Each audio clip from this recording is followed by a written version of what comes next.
Hola, esta vez en entrevista de Red de Firmas vamos a entrevistar a Juan Luis Conde. Él es fundador del despacho Novus Concilium, un despacho especializado en Derecho de Innovación y Venture Capital. Y bueno, te quiero agradecer, Juan Luis, por darte una vuelta. Gracias, Pepe, por tenernos aquí. Un gusto. Oye, pues platícanos un poquito. ¿A qué te refieres exactamente con Derecho de Innovación?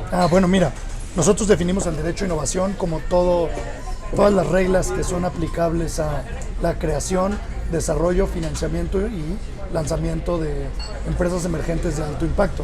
Entonces, representamos startups, representamos fondos de inversión que invierten en startups y representamos family offices y empresas tradicionales que quieren entrar al mundo de innovación comprando startups, invirtiendo en fondos, etcétera, etcétera, etcétera. Esto del derecho de la innovación pues cae pues muy bien con lo que queríamos platicar, que es el tema de las firmas electrónicas y de qué manera las empresas tienen que empezar a adoptar nuevas herramientas para poder operar de manera más eficiente y pues obviamente la importancia que representa, ¿no? Que es uno que se puedan volver paperless, quitas todos los problemas de que tengan que moverse para poder firmar un documento de manera presencial y en fin, hace que la operación de una empresa pueda convertirse en muchísimo más rápida. Entonces, sí me gustaría saber en tu opinión, o bueno, más bien en tu experiencia, de qué manera has visto que estas herramientas han ayudado tanto a las empresas como a los abogados para poder darle una mayor velocidad a los procesos internos. Por ser un despacho que estamos muy metidos en innovación, naturalmente tendemos a usar muchísimo estas herramientas y me gustaría contarte que tenemos para 2020 un plan que consiste en que nuestros clientes solamente usen firmas electrónicas en todos los documentos que tengan que firmar. O sea, 100% paperless queremos ir. Y la verdad es que sí tiene muchísimas ventajas. Nosotros, en lo particular, en el tema que nosotros vemos día a día, generalmente vemos muchas operaciones que son cross-border y donde hay inversionistas que están en unos países mientras que los emprendedores están en México. Y es muy común que se hagan juntas de consejo o asambleas de accionistas, por ejemplo, a través de tecnologías de videoconferencia. Y necesitamos tecnologías para poder firmar las actas o las minutas en esos momentos como si se estuvieran firmando con tinta. Y por lo mismo utilizamos mucho herramientas de firma electrónica. Nos ayudan a poder cerrar los deals mucho más rápido, a tener un cumplimiento más eficiente de los controles corporativos, no tener que estar persiguiendo inversionistas por toda la ciudad o por todo el país para ir a recabar una firma, nos ahorra costos, nos da hasta sanidad mental. Entonces para nosotros es muy importante el uso de estas tecnologías. La verdad, para las empresas de hoy en día, que ya hacer negocios internacionalmente es más fácil, necesitan tener herramientas para adaptarse a esa velocidad. Si no, no van a poder hacer negocios. Y un punto muy importante, que el nuevo Tratado de Libre Comercio entre Estados Unidos, Canadá y México tiene un capítulo especial para firmas electrónicas donde estos países ya tienen que empezar a reconocerlas para utilizarlas dentro de su operación. Es correcto, y de hecho estuvo en la agenda el tema de firmas electrónicas en la negociación de ahora el TLCAN 2.0, el USMCA. Y es importante, Estados Unidos lo tiene como prioridad porque quiere empezar a hacer más negocios cross-border con México y creo que en México tenemos que adaptarnos porque las ventajas en el mundo no solo del emprendimiento, sino de cualquier negociación comercial lo demandan, ¿no? Claro. Por las mismas tecnologías que usamos para comunicarnos, pues los negocios se hacen muy rápido y necesitamos tecnologías para darles esa formalidad. Oye, ¿y cómo has visto la parte de adopción de estas herramientas en México? O sea, supongo que sí has visto que hay cierta resistencia, pero de las personas que ya han decidido implementarlas, ¿cuáles han sido, digamos, las preguntas más frecuentes que has visto? Sí nos hemos encontrado mucha resistencia por parte de otros abogados cuando queremos implementar este tipo de firmas, ¿no?, electrónicas. Te cuento una historia. Hace poco tiempo estuvimos haciendo era un consejo de administración, era una sesión del consejo de administración con uno de nuestros clientes, que uno de sus inversionistas que está en el consejo, está en el extranjero. Nosotros propusimos hacer la reunión, invitarlo como consejero a través de una videoconferencia y una vez terminada la sesión, firmar la minuta a través de una plataforma de firmas electrónicas. Los abogados de la contraparte se pusieron un poco en contra de utilizar estas... ¿No les gustó? No les gustó nada porque ellos insistían que la única firma electrónica que se podía utilizar era la firma electrónica del SAT. Y esta plataforma que nosotros estábamos proponiendo no cumplía con los requisitos del SAT, ¿no? Entonces sí ha habido mucha resistencia. Tuvimos que hablar con ellos, se les explicó, se negoció el asunto, al final pudimos firmar, pero sí hay esta resistencia a solamente utilizar la firma electrónica del SAT, porque pues evidentemente es la más popular. Sin embargo, existe este desconocimiento de que el propio Código de Comercio nos permite usar un sinnúmero de firmas electrónicas que pueden ser muy convenientes. Oye, y regresando un poquito a esa historia, ¿cuáles fueron, digamos, como tus argumentos y los de ellos para poder llegar a ese acuerdo? Mira, ellos principalmente argumentaban que no se cumplían con los requisitos de la firma electrónica del SAT y que por lo tanto esa firma que estábamos utilizando, esa plataforma, no era válida en México. Okay. Nosotros respondimos diciendo que el propio Código de Comercio te permite utilizar firmas electrónicas otorgadas en el extranjero, ¿no? Cuando los certificados están otorgados en el extranjero, siempre y cuando pues, se cumplan con ciertos requisitos y que se cumpla con los requisitos de definición que tiene la legislación mexicana, ¿no? Entonces a mí se me hace que es un tema más que de... Es un tema un poco de desconocimiento. Porque no saben cómo funciona la herramienta y les da miedo. Exactamente. Yeah. Creo que hay un tema de desconocimiento de la ley. A lo mejor no es su área de especialidad, pero creo que conforme los abogados vayamos tomando más conciencia de que estas plataformas son plenamente legales, pues vamos a poder utilizar más estas tecnologías y eso va a traer más beneficio. Te cuento otro caso. Tuvimos otro caso en donde estábamos representando a un cliente que es un fondo de inversión que invirtió en una empresa y todos los acuerdos de inversión se firmaron a través de una plataforma digital. Pero el fondo de inversión tenía un fiduciario, que era el banco, y para que el banco pudiera firmar con estas tecnologías la verdad fue un suplicio. Tuvieron que bajar una computadora especial a la cual le tuvieron que bajar el programa especial para que solamente una persona con acceso a esa computadora pudiera firmar el documento. Ahí creo que lo que hacía que no, o lo que impedía que se firmara, eran tal vez políticas internas absurdas del banco, ¿no? Claro. Entonces tuvimos que hacer una serie de cuestiones muy burocráticas que se pudieron haber ahorrado muchísimo nada más con la firma para que se pudiera firmar, ¿no? Entonces, eso a mí me llamó mucho la atención. Pero sí firmaron. Sí firmaron al final, Okay. Pero tuvieron que pedir como 20,000 cartas al cliente en donde los fiduciarios se liberaban de toda responsabilidad por usar este tipo de tecnologías. Claro. Y al final, y fue una conversación difícil en donde también la parte teórica fue la que nos ayudó como a convencerlos que existía un fundamento legal que se podía utilizar. Claro.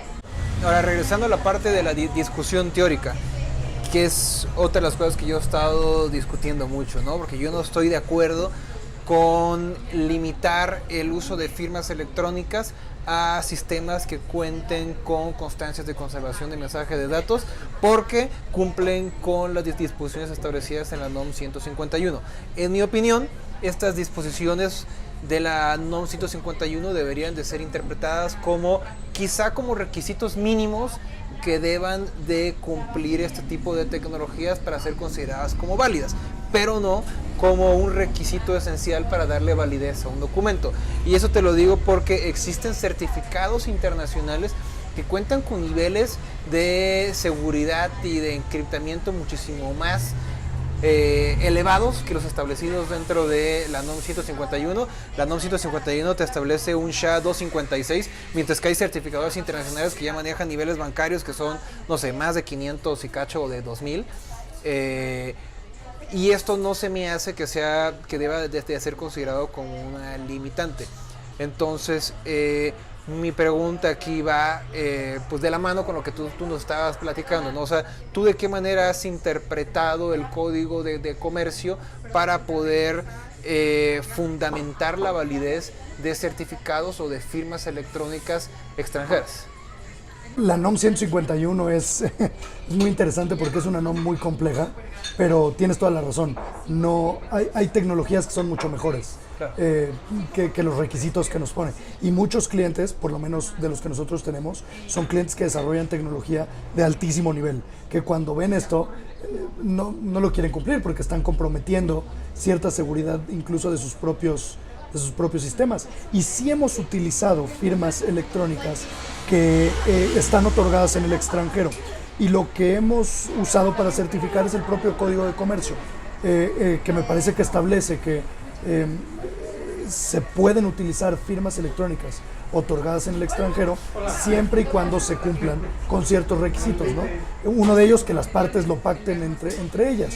Nosotros en la mayoría de nuestros documentos, en los contratos tenemos una cláusula de firmas electrónicas en donde las partes acuerdan usar la tecnología que nosotros utilizamos, ¿no? La plataforma que utilizamos, e incluso con algunos clientes incluimos en sus estatutos sociales, que tienen la naturaleza de un acuerdo de voluntades, el uso de este tipo de tecnologías para adoptar acuerdos corporativos o incluso para asambleas de accionistas. Que también te ayuda para darle confianza al notario público de que sí te pueden firmar el acta de asamblea firmando firmas electrónicas. Por supuesto, ese es todavía otro tema con los notarios, ha sido también un tema de batallar. Tenemos ahí ya algunas notarías que les encanta, que están muy felices utilizando con estas tecnologías. Obviamente ellos no las pueden utilizar para autorizar un instrumento, sí, claro, pero ese tema por ley, pero que les encanta ver documentos, actas de asamblea o minutos de consejo, contratos que están firmados con estas tecnologías. Y utilizamos certificados internacionales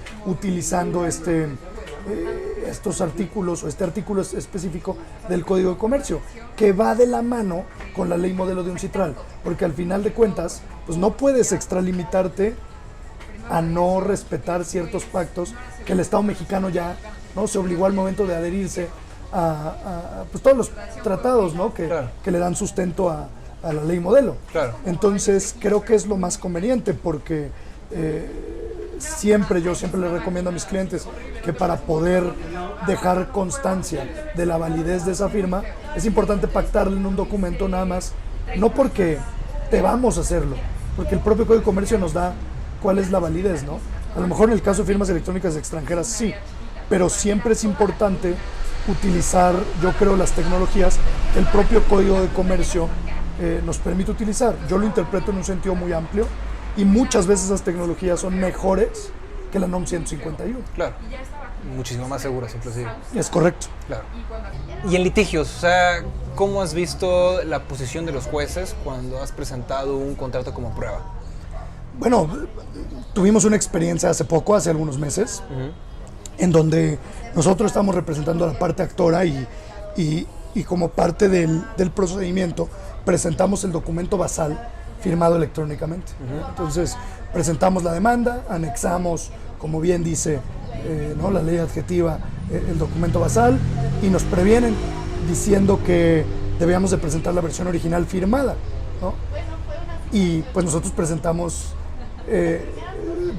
una impresión de la versión original firmada, ¿no? Pero ofrecimos también como prueba una pericial informática para efectos de poder acceder al documento el original, entre comillas, ¿no? Okay.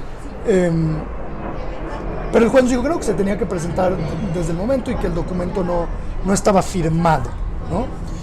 Entonces pues tuvimos que ir a reunirnos con el juez, ¿no? Y fue una plática muy interesante porque platicamos como 2 horas y media, empezamos a hablar desde qué es el derecho y qué es una firma, hasta hablar de temas de firmas electrónicas. Bueno, y además hay otra serie de circunstancias que te pueden ayudar a acreditar la existencia de ese acto jurídico, ¿no?, en el cual se está basando la demanda. ¿No? Por ejemplo, tienes la prueba instrumental de actuaciones o la presuncional legal y humana, en el que pues si logras acreditar que hay otro tipo de circunstancias que se dieron en la relación, pues entonces el acto jurídico, pues el juez lo toma por cierto, ¿no? Claro. Y creo que es responsabilidad también del litigante y del juzgador atender estas otras características. Si celebramos un contrato, ¿no?, el famoso contrato de microcrédito, pues a lo mejor sí firmamos por firma electrónica o a través de un acepto términos y condiciones, pero pues tú me diste la lana, ¿no?, Yo te he estado haciendo pagos mensuales. Te he estado cuenta a tu pagando. nombre. Exactamente, las cuentas están a nuestros nombres. Hay muchos elementos que nos pueden ayudar a concluir que sí se firmó el documento, que por lo menos la voluntad de las partes sí se manifestó, ¿no? Y que pues no es tanto, que los va a tener en consideración y que no se va a ir solamente por la firma del documento. Exactamente, y creo que eso es importante también hacerlo ver y traerlo a colación cuando estamos litigando, ¿no? Cada vez que nos dan vista de algún escrito o en la formación de la litis, etcétera, pues tendremos que dejar constancia en el expediente, claro, que existen todos estos elementos, ¿no? Claro. Fue muy interesante la plática, señor. Oh, buenísimo, pues podríamos platicar muchas horas más. Un buen rato. Ya igual en la próxima lo enfocamos un poquito más acerca del financiamiento, Venture Capital. Buenísimo, sí. Y estaría buenísimo y mucha suerte en el evento de pasado mañana. No, hombre, muchas gracias por recibirnos. Ha sido todo un gusto. Señor, un gustazo. Que estés muy bien. Igual.